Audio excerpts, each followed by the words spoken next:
आज न्यूजन ओडिया एमती एक लोक भेटी आसी देखु आज्ञा राति 12टा बजे को बसला जड़े बुढ़ा मौसा प्लास्टिक बोतल गोटे व्यस्त अच्छा किसी बाट गलापर निजे मु फेरी आसती किंतु पचारा बेलू सी जो कथा कहते आज्ञा शब्द भी कही होनी मो आखिरी भी लुह आसी जाऊँ आसतु कौन मौसा कहते कहीं आसी राति 12टार प्लास्टिक बोतल ये संतरा गड़ा पर गोटाऊँच किसी पचारि बुझा मौसा टी आप ना कहले शशधर लेंका कौन है आप कहीं आज ये प्लास्टिक बोतल गोटाऊँ कौन है गोटे चली पड़ते कौन कर कम मिलनी आज्ञा कौन कर आपण घर कौटी कहीपर कौ जिला केन्द्रापड़ा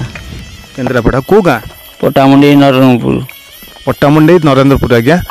आपणकर घरे किए किए सब अच्छा समस्त अच्छा पुओ केतोटी 3 पुओ गोटे झील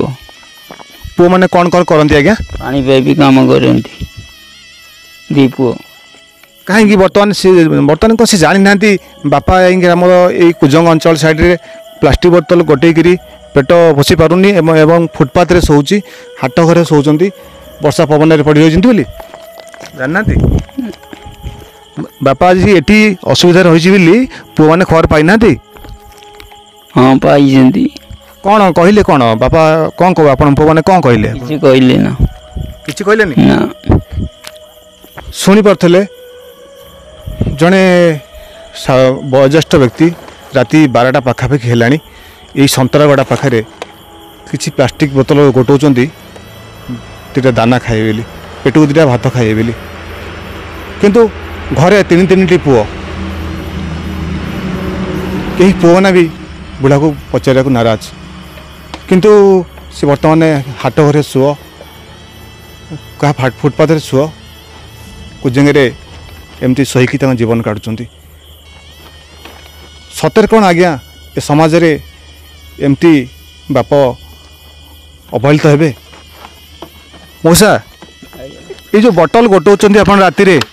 केते पैसा है दिन को माने थरे 160 थरे 150 थरे 180 दिन को आपणकर बोतल गोटे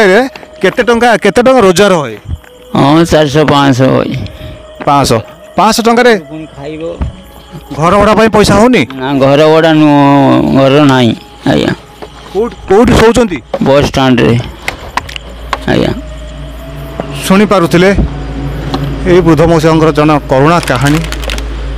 किंतु आज कहीं बापा माने एते अवहेलित हे 3टी पुओ घरे अच्छा बापा आज प्लास्टिक बोतल गोटाऊँ